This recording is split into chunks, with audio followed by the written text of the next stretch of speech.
billahi minasyaitonirrajim. Bismillahirrahmanirrahim. Rabbi a'udzubika min hamazati sayatin wa a'udzubika rabbi ayahdurun. Rabbi shrah li sadri wa yassir li amri wahlul 'uqdatam min lisani yafqahu qawli. Assalamualaikum warahmatullahi wabarakatuh. Alhamdulillahirabbil alamin. Segala puji-puji milik Allah Subhanahu wa taala yang atas rahmat karunia kasih sayangnya. Alhamdulillah pada siang hari ini kita belajar kembali di kajian Humanisti Sabilulungan yang insya Allah kajian ini menjadi jalan kita untuk meniti ke dalam diri yang selalu beristiqomah, selalu semangat untuk belajar gitu ya. Karena pembelajaran gak pernah selesai dan saya rasa mudah-mudahan kita bukan cuman hanya dapat informasi di sini, tetapi menjadikan informasi itu sebagai bahan tafakur, sebagai bahan sesuatu yang kita renungkan untuk kita aplikasikan dalam kehidupan kita sehari-hari. Salawat serta salam tidak juga kita lupakan kita sampaikan kepada seluruh nabi dan rasul, wabil khusus baginda besar kita Rasulullah Muhammad sallallahu alaihi wasallam, pada para sahabat-sahabatnya, tabiin, pemuka-pemuka agama, wali-wali Allah, pejuang-pejuang bangsa, dan mudah-mudahan sampai kepada kita sampai akhir zaman. Amin, amin ya Allah ya rabbal alamin. Ibu dan Bapak sehat ya semua. Siang hari ini kita akan melanjutkan Al-Fatihah karena kemarin kita diskusi udah panjang lebar gitu ya. Oke ya, Ibu Bapak teman-teman ya. Oke. Aduh, udah jam 14:07. Oke, 1-3 dulu ya. Dah, maka kalau udah lewat alhamdulillah tuh, yang tadinya cuma ngomong atas nama, tapi ada alhamdulillahnya, atas namanya hilang. Kamu udah benar-benar jadi Rahman Rahim aja deh gitu. Jadi ngerjainnya bukan kata si Abu gitu. Bukan atas nama saya lagi. Kamu tuh adalah sang kasih sayang yang sejati gitu. Kan kadang suka ada yang ngertinya agak-agak setengah, Bu. Pak, gak apa-apa juga sih. Nanti ya kalau saya nyumbang, gak usah ditulis nama, tulis aja hamba Allah. Ya sama aja tuh. Udah gak usah sekalian deh gitu, misalkan gitu. Ya gak apa-apa juga ya gitu. Tapi poin pentingnya di sini bener-bener akunya tuh udah vanish gitu. Melebur gitu. Maka nanti 1-3 siap-siap menuju kepada Malik gitulah kira-kira. Jelas ya Ibu Bapak ya. Bismillah ya, ini proses pembelajaran yang gak ada beresnya gitu. Kita sama-sama belajar terus. Belajar berbasmalah tuh seumur hidup, belajar beralhamdulillah juga seumur. Makanya dibaca tiap hari seumur hidup gitu.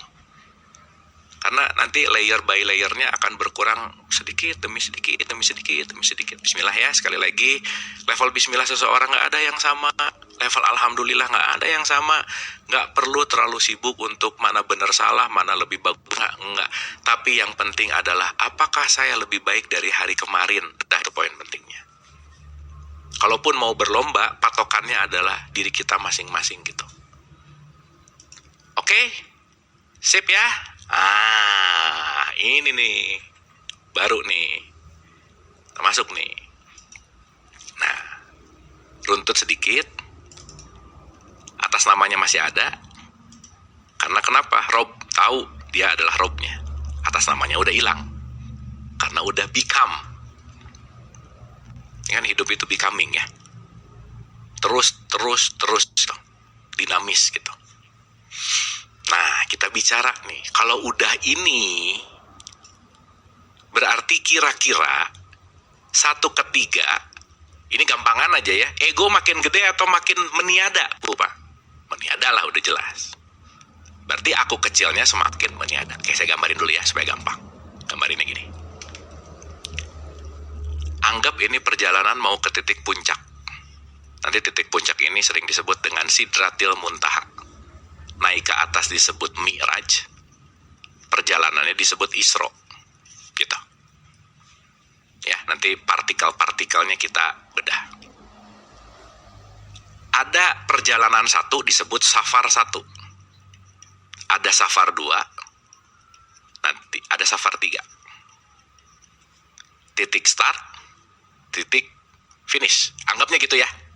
Anggapnya gitu. Tapi nanti kita ngerti juga. Dialah yang awal dan yang akhir. Artinya apa? Dinamis juga sih gitu. Nanti kita ngerti. Oke? Nah, gampangannya gini, Bu, Pak, teman-teman. Kalau kita mau menuju puncak, anggap aja perjalanan menuju kepada matahari. Kalau kata Beatles, here come the sun. Nah, gitu. Datangnya matahari. Saya tanya,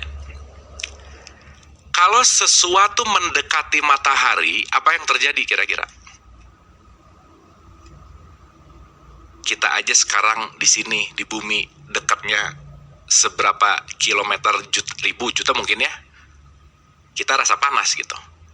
Makanya kemana-mana kan pasti pakai sunscreen gitu kira-kira.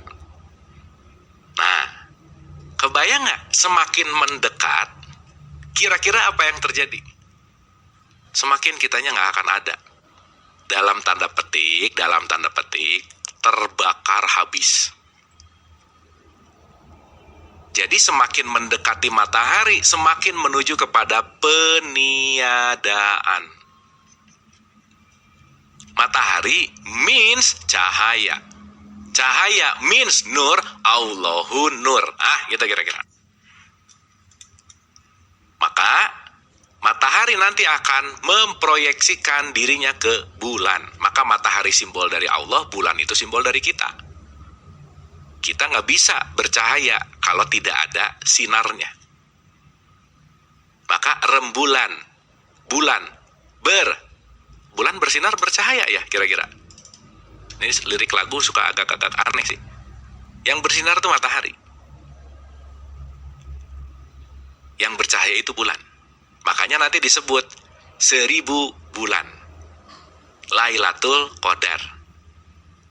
Maka orang yang Lailatul Qadar udah meniadakan karena kenapa? Dia direct to sun. Nah, bulan itu kita hambanya, matahari itu Tuhannya, kita kira-kira. Ya, tolong di-save ini analoginya untuk nanti kita mudah memahami Malik Yaumiddin. Oke, sip ya, kita lanjut. Bismillah. Kita ulang ya. Ulang dikit ya, tadi takut ke-freeze. Din di satu sisi ngomongin pembalasan, Din di satu sisi ngomongin agama gitu. Oke, jadi nanti kita akan ngerti din itu apa sih. Perspektifnya luas, sekali lagi nggak usah terlalu ngomongin benar salah gitu ya, kira-kira ya. Tapi nanti kita ngerti gitu. Jadi nanti kalau habis ini ada yang beda, nggak usah disalahin. Kenapa? Pasti ada basicnya. Gitu ya, sekali lagi poin kita tidak benar atau salah gitu. Tetapi pemahaman yang mendalam, hikmah. Oke, 14. Malik Yaumiddin. Jadi di sini ada 3 variabel besar, Bu. Ada Malik, ada Yaum, ada Din. Oke, kita ngerti dulu sedikit-sedikit. Pelan-pelan ya, pelan-pelan. Dalam konteks bahasa, ada Malik, ada Malik. Gitu kira-kira. Jadi Malik ini diartikan 2 hal. Satu, Malik dalam kondisi yang disebut mulk. Atau Malik yang disebut juga milk. Ini kerennya bahasa Arab, beda tipis, maknanya juga jauh gitu. Oke ya. Mulk means kingdom, kerajaan. Kenapa pakai sistem kerajaan? Kenapa nggak pakai negara? Karena mutlak. Ini urusan raja gitu, nggak bisa diganggu gugat, kita kira-kira. Makanya kan nggak ada negara Allah, nggak ada, tapi kerajaannya Allah, kita kira-kira. Makanya nanti kalau di satu pertanyaan di mana ya, sebentar saya lupa. Perlu ayat 11. 16, bentar. Yuk kita lihat. Yaitu hari ketika mereka keluar dari kubur, tiada satupun dari keadaan mereka yang tersembunyi bagi Allah. Lalu Allah berfirman, kepunyaan siapakah kerajaan pada hari ini? Gitu. Kepunyaan Allah yang Maha Esa lagi mengalahkan. Asik ya ibu bapak ya, Allah nggak nyimpen nomor satunya malah maha mengalahkan loh, enggak gitu. Tapi kasih sayang. Jadi at the end, apa sih makna dari ayat ini? Tidak ada yang bisa mengalahkan realitas. Kalau saya kerja niatnya pengen dapat 10, dapatnya 3, realitasnya 3. Nggak ada yang bisa ngalahin 3. Udah mau kamu pengen 10 juga itu ilusi. Nah, orang hidup di dalam ilusi pasti susah bersyukur. Disitulah puncak di mana khawatir, stres, depresi, apatis dan seterusnya. Gitu kira-kira. Jelas ya? Makanya kita dengan ber-Al-Fatihah salah satunya adalah berdamai dengan ketidakpastian. Karena kita semua pengen yang pasti-pasti terus gitu. Padahal ketidakpastian itu sesuatu yang realitas. 3 jam yang akan datang nggak tahu. Kalau kita nggak damai, udah gelisah dari sekarang. Maka begitu kita damai dengan unknown, dengan sesuatu yang nggak pasti, ya udah. Kenapa? Karena sejatinya kita cuma punya here and now. Kita cuma hidup di sini sekarang saat ini gitu. Oke ya, nah udah dilanjutin panjang nih ceritanya. Oke, kita balik dulu nih. Sekali lagi. Ada 2 perspektif. 1, mulk artinya adalah kerajaan. Tapi Tetapi di konteks yang lain, malik juga bisa diartikan dengan milk. Milk itu artinya memiliki. Dapat ya? Jadi di satu sisi di kerajaannya Allah, tetapi di satu sisi juga kita miliknya Allah, gitu kira-kira. Nah, pertanyaan, Bu. Nah, ya, kita agak merenung sedikit. Apa makna kita dimiliki oleh Allah tuh maknanya gimana sih, gitu.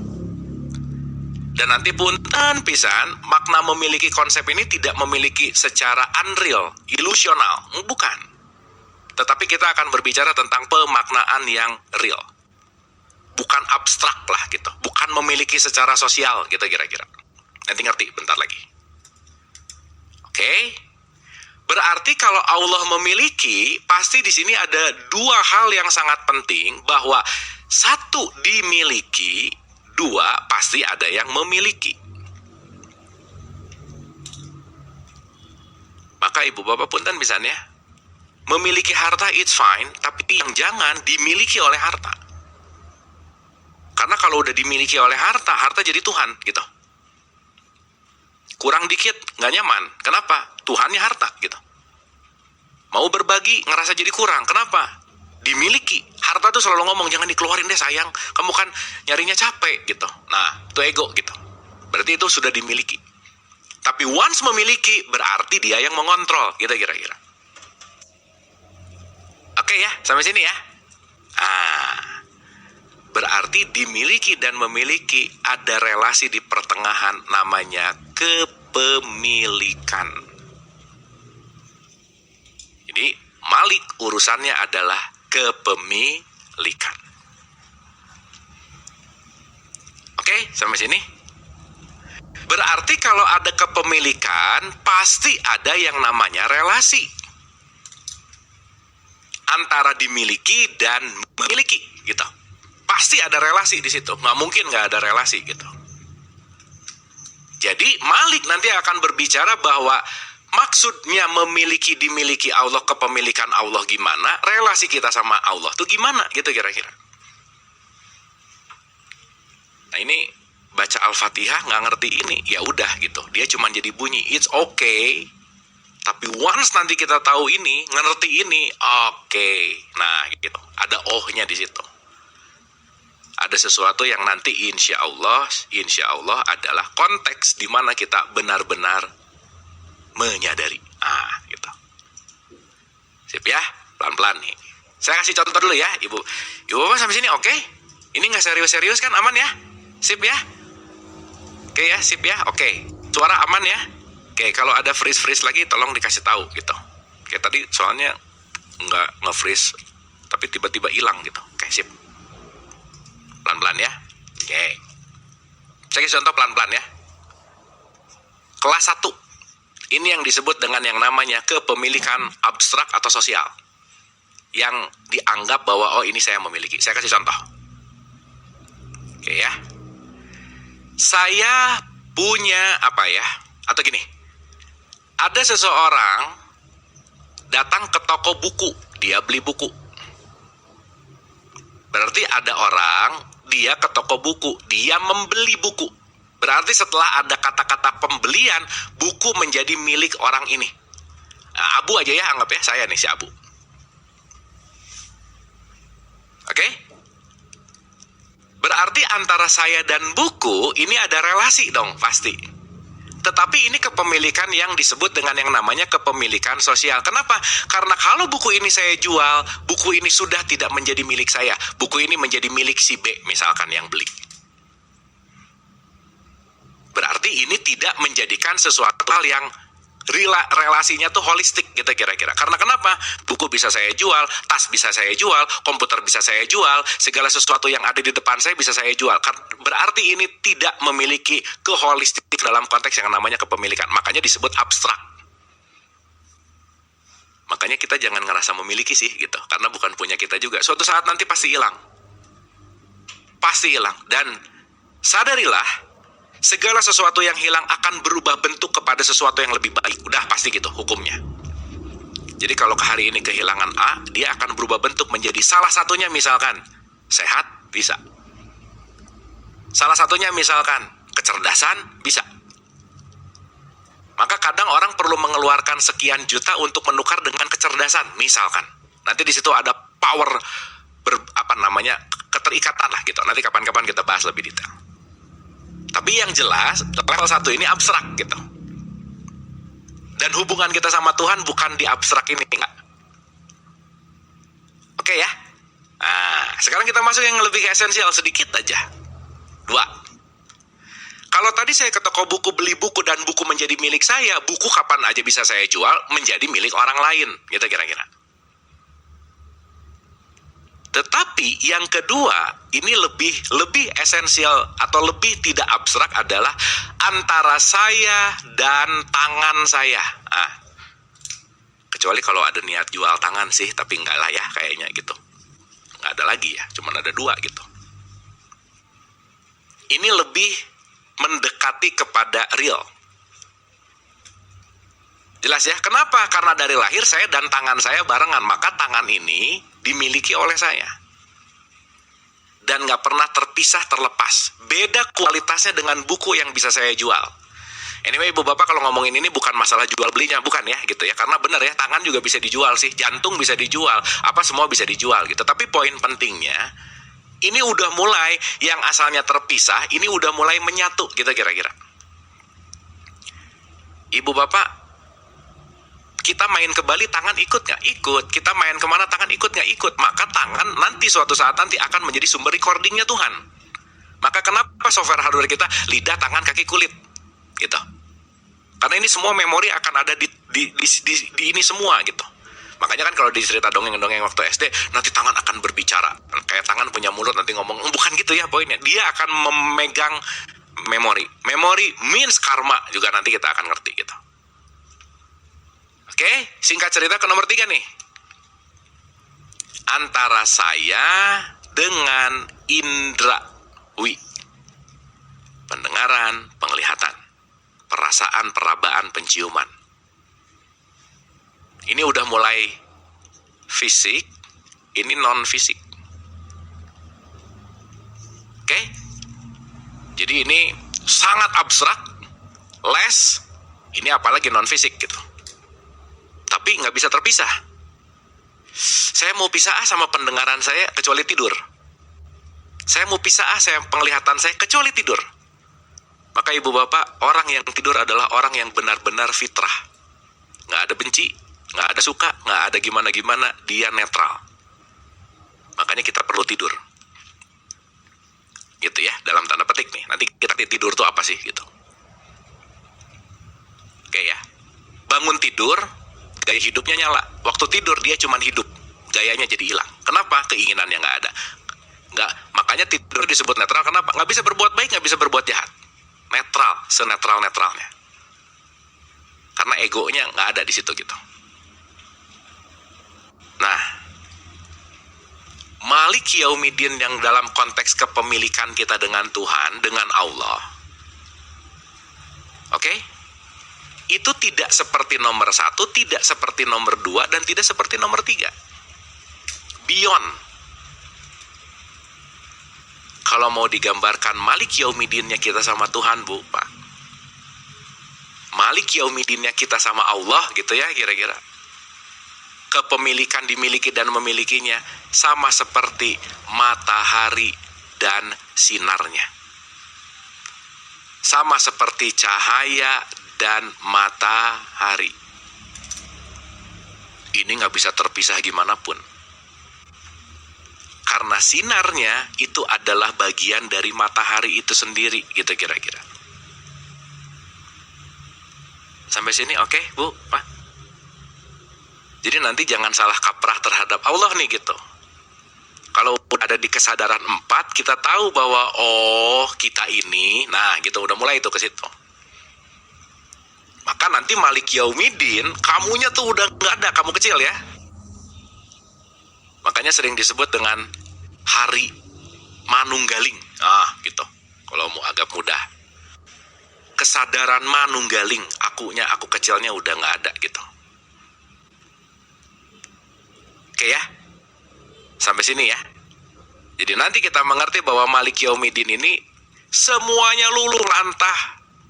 semuanya dikumpulkan menjadi satu. Makanya nanti ini yang sering disebut dengan yang namanya semuanya akan dikumpulkan di padang mahsyar. Karena kalau udah berkumpul jadi satu, ya semuanya hanya ahad gitu. Nggak ada yang lain gitu. Oke, pelan-pelan ya Bu, Pak ya. Satu lagi aja. Ya, satu lagi nih. Bismillah ya, bismillah. Ulang. Malik bisa dalam konteks kingdom karena sang yang paling maha menguasai, jelas lah. The absolute gitulah kira-kira. Tapi yang penting dari Malik itu adalah ini nih sebenarnya, supaya nanti kita ngerti antara dimiliki dan memiliki. Kita ini kemilikannya dia gitu. Tapi hubungannya kayak apa sih gitu. Oh, kalau hubungannya satu nih, ini yang biasanya nomor satu nih orang yang ngomong kita serahkan segala sesuatu kepada yang di atas. Nah udah tuh nomor satu tuh, Allah di mana kita di mana gitu. Nunjuk Tuhan tuh ke atas gitu. Ya nggak apa-apa juga ya, nggak apa-apa. Tapi nanti mulai sadar, oh iya ya, kemana saja kamu menghadap di situ wajahku. Oke. Maka ibu bapak punten ya, ini kita harus ngerti banget nih. Kenapa konteks Quran menggunakan timur dan barat? Oke? Masyrik dan maghrib. Mag. Kita lihat ya, supaya nanti kita ngerti ini. 2:115. Dan kepunyaan Allah lah timur dan barat. Walillahil masyrik maghrib. Masyrik maghrib. Ini kalau di kelas 1 nih, udah langsung ngomongin geografis aja. Nggak salah ya sekali lagi nih. Oh, timur barat. Tapi kalau udah ngomongin si matahari sama sinarnya, timur barat ini nggak ngomongin lagi tentang letak geografis sama kayak surga neraka. Bukan ngomong tempatnya. Timur means tempat cahaya hadir. Maghrib means tempat kegelapan mulai. Maka kalau ada peribahasa, aduh saya itu udah maghrib, nah udah mau gelap berarti dia gitu. Jadi menuju maghrib itu menuju kepada kegelapan. Jadi timur means konsepnya adalah tempat cahayanya hadir gitu. Jadi keberadaan cahaya dan kegelapan itu adalah konteks di mana ya balik lagi ya, kepunyaan Allah semuanya. Urusannya antara matahari dan sinarnya, cahayanya. Maka punten ya kalau ngomongin timur, oh berarti orang timur bercahaya. Belum tentu orang yang hidupnya di timur bisa jadi juga maghrib, bisa. Tapi orang yang hidupnya di barat bisa juga masyrik, bisa gitu. Jadi ini bukan ngomongin letak geografis, enggak ya gitu. Tapi korelasinya apa? Matahari dan cahaya nggak bisa lepas. Maka kalau digambarkan siapa Ibrahim, Ibrahim dengan Tuhan seperti kain dan warnanya. Ngelihat warna, ngelihat kain. Oke ya. Sip ya. Oke. Dikit lagi. Nah sekarang kita lihat nih. Bicara tentang relation. Saya tanya, ibu bapak kalau yang namanya berelasi, harus lebih dari satu nggak kira-kira? Iya dong, selama ini ya. Saya dengan buku relasinya bahwa, ya jelas lah saya datang dari mana, buku datang dari mana. Saya beli, maka saya jadi punya relasi dengan buku punya saya. Ketemu pasangan, ya jelas berelasi, orang dua-duanya lahir di tempat yang berbeda gitu. Dari rahim yang berbeda, jadi berelasi gitu. Oke, sampai sini ya. Nah sekarang pertanyaannya, relasi apa sih yang tidak memerlukan pihak lain? Tunggal. Apa sih kira-kira? Kalau kita mau cari contoh.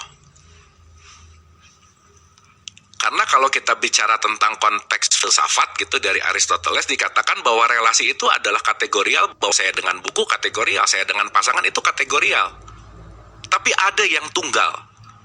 Atau sering disebut dengan yang namanya iluminatif. Nah, balik lagi tuh. Relasi enlightenment gitu. Relasi yang bercak dalam tanda petik ilahiyah gitu. Nah, relasi yang tunggal itu adalah relasi antara dirimu dan imajinasimu. Ini tunggal nih, nggak perlu pihak lain. Contoh, imajinasi ini tidak terlahir dari siapapun kecuali terlahir dari kita. Muncul. Makanya ibu bapak kalau mau mudah ya, ini gampang banget nih memudahkan. Sekarang ibu bapak lihat semua yang ada di ruangan, depan, belakang, kanan, kiri, depan, belakang, kanan, kiri.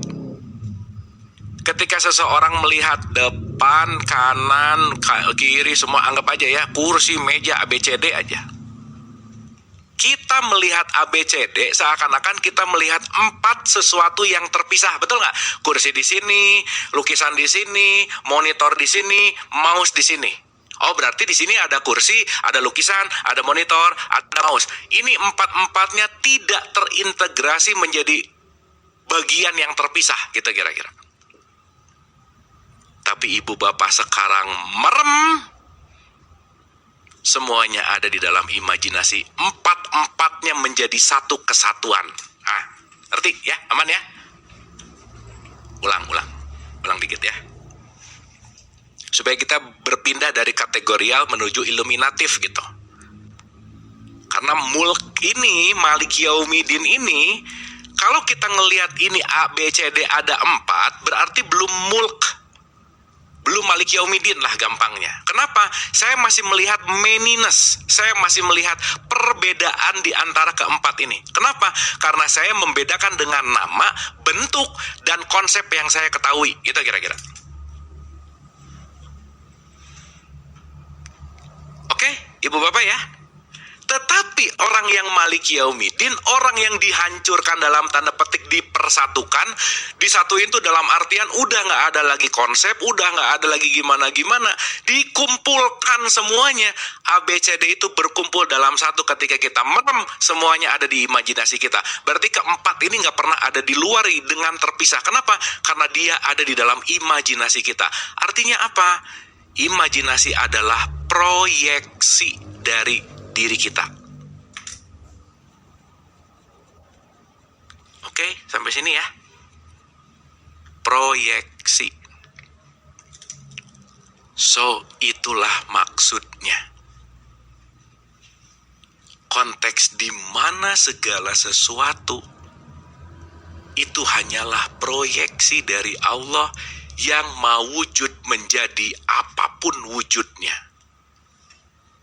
Maka kalau kita nonton film, kita sadar semua gambar di film ini datang dari proyektor di atas gedung bioskopnya. Proyektornya satu bisa bikin cerita 2 jam. Dengan perannya, dengan scene-scene di mana dia tempatnya, dan seterusnya. Tapi dia datang dari satu proyektor menuju kepada layar, gitu kira-kira. Jadi nanti ada kesadaran proyektor, ada kesadaran layar, ada kesadaran dramanya. Oh, nanti tuh di IAK nanti kita ngerti itu. Ibu bapak kalau nonton bioskop, ya, dari awal sampai akhir cuman sadari bahwa itu layar putih aja. Ibu bapak gak akan terpengaruh sama cerita filmnya, tapi rugi sih, udah bayar ya. Justru kita bayar pengen nonton cerita dramanya gitu ya. Karena dari awal hadir sampai nanti keluar sambil makan popcorn kayak sambil apa gimana, selama nonton di bioskop cuman ngelihat layar putih yang diproyeksikan sesuatu oleh proyektor menjadi manyness gambar peran A, peran B, peran C yang melakukan skenario untuk membuat cerita yang indah gitu kira-kira. Nah, jadi nanti kalau kita bisa mendisintegrasi ini semua, it's all about drama, maka ada hidup, ada drama hidup. Kita mau ribet di yang mana gitu kira-kira. Kalau masuk ke dramanya, filmnya sedih, ikut nangis. Kalau masuk ke dramanya, waktu dia tegang, ikut deg-degan gitu kira-kira. Maka selesai nonton filmnya Jet Li gitu misalnya kungfu, keluar bioskop ngerasa jago kungfu semuanya gitu kira-kira. Itu ya Bu, Pak, itu kecenderungan lah gitu intinya. Oke, Ibu Bapak ya, jadi di tahap ini kayaknya cukup dulu. Ini masih panjang banget. Tapi poin pentingnya kita sadari dulu bahwa what means Malik. Jadi nanti artinya Malik Yaumiddin, the day of integration, udah nggak ada kursi, nggak ada meja, nggak ada monitor. Yang kamu lihat hanyalah Allah. Kenapa? Karena ini adalah cahaya dari matahari. Matahari dan cahayanya tidak pernah terpisah. Kita dengan Allah tidak pernah terpisah. Karena kenapa? Hubungan kita bukan kategori tapi iluminatif. Kita adalah proyeksi. Maka Rupert Spira mengatakan, hidup ini semua hanyalah mimpinya Tuhan. Keren tuh. Nanti kita bahas pelan-pelan. Dalam artian, kita lagi ada dalam imajinasinya. Imajinasinya. Maka wa ma khalaqtul jin. Nanti kita ngomongin jin. Jadi jin gak ada urusannya sama suster ngesot. Gak ada gitu ya. Dalam tanda petik gitu. Oke ya, Ibu dan Bapak ya. Mudah-mudahan di tahapan ini mulai lebih ada rasa gitu. Karena nanti kita akan lebih mendalam tentang konteks nih. Nah, sekarang kita ulang nih. Ya. 1 ayat 1. Atas nama deh ya Allah. Kira-kira di 1 ayat 1 ngobrol hadap-hadapan atau berbicara tentang Tuhan? Masih tentang dong. Talk about indirect speech. Maka saya atas nama deh ya Allah. Jadi Allahnya masih di mana gitu ceritanya. Kalau di kafe kita lagi ngomongin teman kita, tahu nggak sih dia? Nah, itu namanya indirect speech. Orangnya nggak ada. Misal janji bertiga, baru datang berdua. Yang dua ngomongin yang ketiga gitu. Nah, yang ketiganya belum datang. Nanti udah datang, beda pembicaraannya gitu kira-kira. Karena kalau tiga-tiganya udah kumpul, semuanya menjadi direct speech. Ya, nanti kita lihat dari segi bahasa, dari segi kesadaran, dari macam-macam. Tapi poin pentingnya, Bismillahirrahmanirrahim. Talk about Allah. Alhamdulillahirabbil alamin. Segala puji hanya milik. Belum ada nih. Baru disadari gitu. Mulai nih. Ada transisi di sini. Tadinya ada atas nama, sekarang udah nggak pakai atas nama nih. Jaraknya makin dekat. Ar-Rahmanir-Rahim. Udah mendekat melebur. Malik Yaumiddin, the day of integration. Di mana hari leburnya segala sesuatu dengan Tuhan. Udah nggak ada abu, nggak ada gelar, nggak ada nama, nggak ada konsep. Kemana saja kamu menghadap, di situ wajah Tuhan. Ibu bapak kalau duduk sebelahan sama Tuhan, kitanya jadi nggak ada. Kenapa? Orang dia matahari kok. Kita menuju ke matahari, kitanya yang melebur, nggak ada, hilang, menguap gitu dalam tanda petik. Setetes air dikembalikan ke lautan, tetesannya jadi nggak ada juga gitu. Disitulah the day of integration. Jadi udah nggak ngelihat siapa-siapa dalam bentuk konsep apa-apa gitu. Nah, nextnya baru nih. Saya rasa the best partnya tuh di 5 sih sebenarnya. Kalimatnya bukan iyahu, Bu, tapi iyaka. Kalau kita mau bicara dari runtutan bahasa, ini talk about juga harusnya iyahu. Hanya kepada dialah harusnya. Tapi ini udah nggak pakai dia lagi nih. Udah nggak pakai yang di luar lagi nih. Tapi engkau udah datang berarti. Udah tatap muka di sini. Maka 4 awal indirect speech, yang kelima direct speech. Nah, yang jadi pertanyaan, berarti kan 1.5 udah ketemu dong. Saya tanya, kalau udah ketemu perlu jalan lagi nggak? Harusnya kan udah nyampe ya. Tapi kenapa di 1:6-nya justru malah tunjukilah kami jalan yang lurus? Kenapa nggak di 1:5 dulu, tunjukilah jalan yang lurus baru ketemu gitu kira-kira. Tapi justru ketemu dulu baru minta tunjuki jalan yang lurus. Why? Nah, ini nanti one of the biggest mystery di dalam Al-Fatihah salah satunya. Oke, Ibu Bapak, saya rasa itu dulu sementara ya.